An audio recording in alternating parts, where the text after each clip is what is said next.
चला आज आपल्याला बनवायची होती इडली. त्यासाठी सर्वात अगोदर स्वच्छ डाळ आणि तांदूळ धुवून मी भिजत घालायला ठेवले होते पूर्ण दिवसभरचं. सकाळी 9 वाजता भिजत घालायला ठेवले होते तर रात्री 9लाच मी त्याला मिक्सरमध्ये काढलं आणि छान असं प्लेट वगैरे झाकून ठेवून दिलं त्याला गरम ठिकाणी.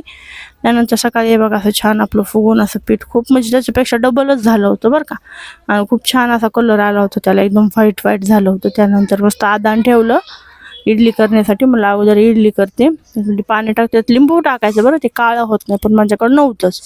मग हे स्वच्छ त्याचे भांडे वगैरे धुवून घेतले. म्हणलं चला चटणी करून घ्यावं. त्यासाठी मस्त कोथिंबीर, पुदिना, हिरवी मिरची, ओलं नारळ आणि थोडासा लसण मस्त ही चटणी करून घेतली. आणि हर्षच्या पप्पाला जास्त सांबार आवडत नाही त्यामुळे थोडंच केलं होतं. आणि हे बघा आपल्या पांढरं शुभ्र अशा कापसासारख्या मऊ मऊ लुसलुशीत इडली तयार आहे.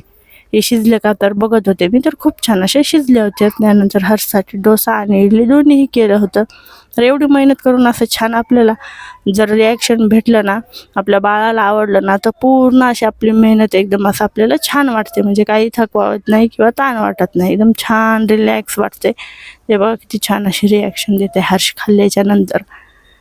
त्याला हे बघा. चला बाय.